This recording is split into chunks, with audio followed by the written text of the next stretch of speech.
여러분 안녕하십니까?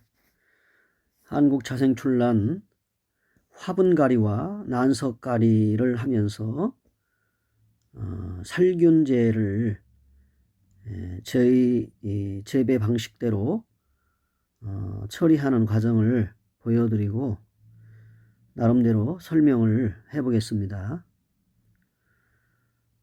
본 품종은 아직 꽃을 달아보지 못한 미개화의 서산반 노코입니다. 품종입니다.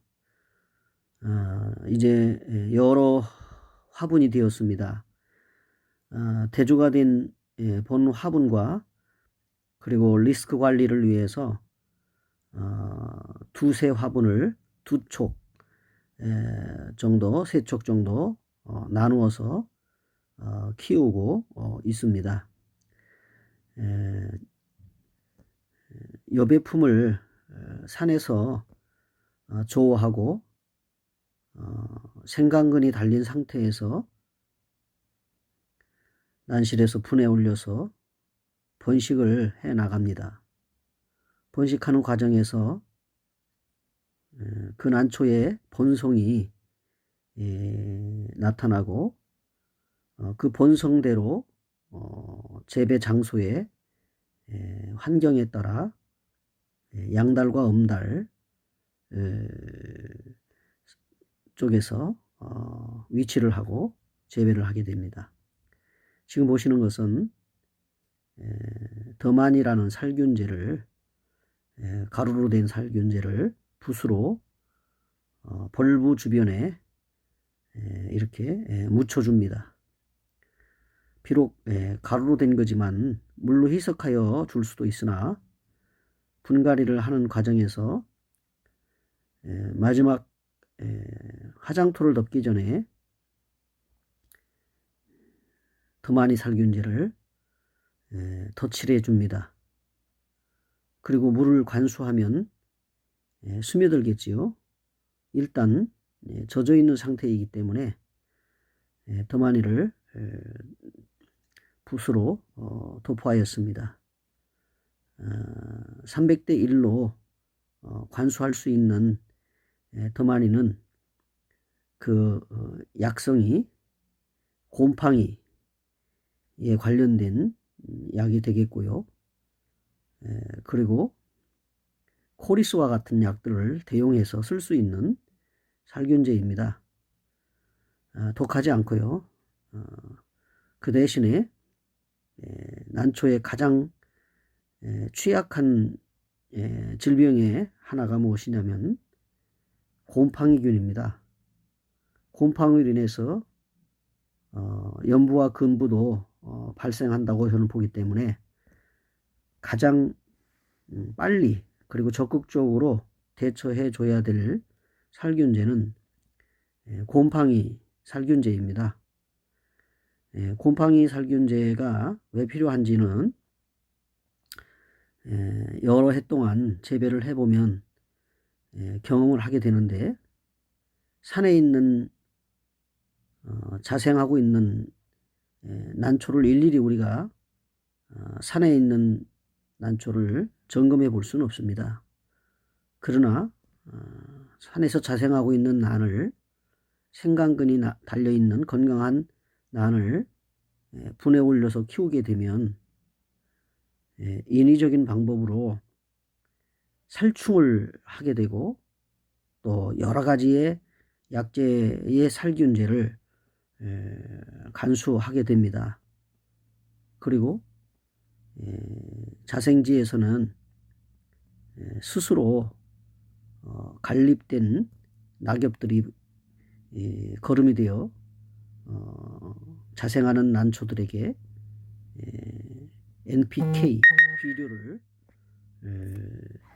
잘 이제 흡수해서 성장하겠지만, 난분에 올려진 난초는 난석이 구워서 흡수할 수 있는 난석으로 공급돼서 심기 때문에, 흙이 아니기 때문에 전혀 비료에 성분이 없습니다. 그래서 비료를 인위적으로 보통 두 가지를 제가 주는데 마간프 K하고 마스나가를 고형 비료를 올려주게 됩니다. 화장토 밑에 마간프 K를 넣어주고 그리고 마무리를 한 후에 위에 상부에 좌우나 또는 한 곳에 마스나가 비료를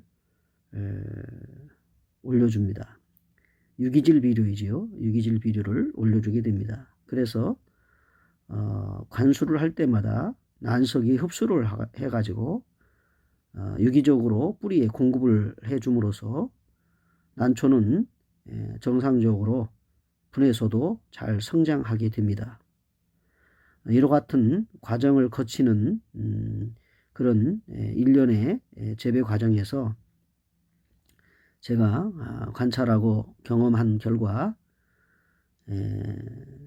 그런 어떤 인위적인 방법으로 기술적으로 살충 살균을 하고 비료를 주게 되면 분내에 뿌리에 관련해서 통풍이 잘 되지 않거나 또는 관수가 원활하게 되지 않거나 했을 경우에는 상호작용으로 인해서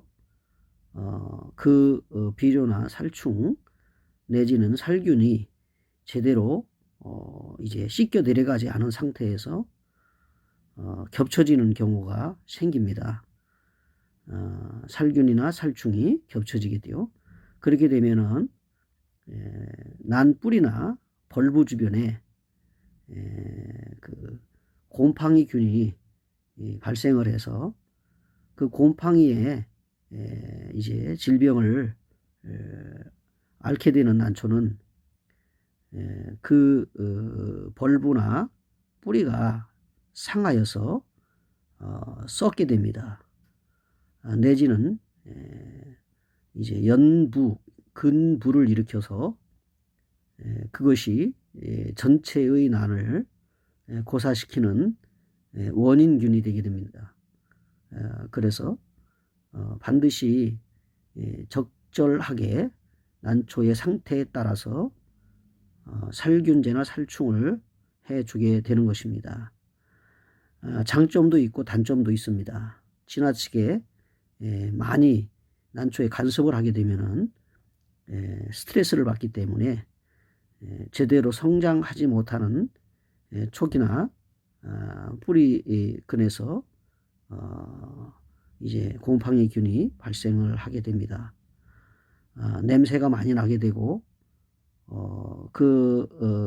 냄새를 동반한 곰팡이균은 결국 다양한 질병을 일으키게 돼서 분갈이를 하게 되면 상당히 독한 냄새가 나지요. 그래서 결국 그 난초의 뿌리 상태라든지 벌부의 상태라든지 또는 정상적인 신화의 위치라든지 이런 것들이 틀어지게 되고 잎은 좋아 보일지 모르지만 뿌리는 상태가 아주 악조건이 되는 경우가 생깁니다. 그래서 가끔은 살균을 이제 주기적으로 하던 것을 주지 않거나 관수만 해 주어도 잘 성장하는 것을 발견할 수가 있습니다. 조금 전에 올렸던 영상과 같이 뿌리와 잎은 상관관계가 있습니다. 뿌리가 좋지 않으면 잎이 타거나 흑점병이 생기게 되고 관상미가 떨어지는 여배품은 치명적인 결과를 가져오게 됩니다. 모든 난초를 정말 훌륭하게 관상미 있게 다 키울 수는 없겠지요.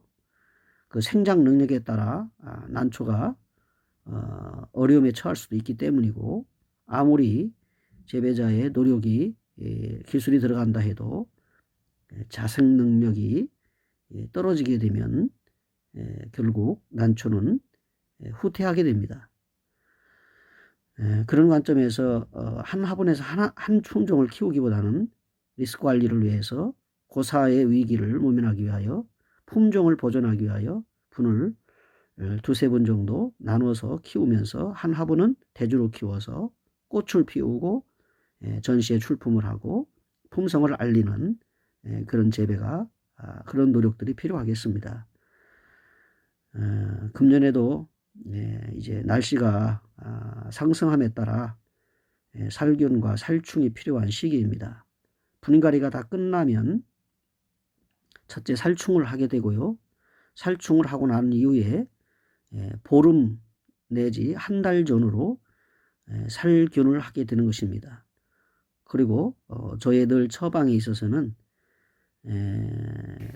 봄과 가을에 3번씩 신화가 표토로 올라오기 전에 예방 차원에서 비료를 줍니다. 비료는 이제 메네델하고 하이퍼넥스, 메네델은 활력제이고요. 하이퍼넥스는 비료입니다. 그래서 모든 식물에는 질소, 인산, 가리가 필요합니다. 이 가리가 필요하고 인산이 필요하고 질소가 필요한데 잎을 두껍게 한다거나 또는 촉을 올린다거나 그리고 윤기가 있이 건강하게 성장한다거나 이런 점에서 철분이라든지 마그네슘이라든지 이런 약들로 비료도 주게 되는 것입니다. 지금 보시는 것은 리스크를 위해서 2촉, 3촉씩 나누어서 키우는 분입니다. 여러분 금년에도 재배에 큰 성공 있기를 바라면서 시청해주신 여러분께 감사드립니다.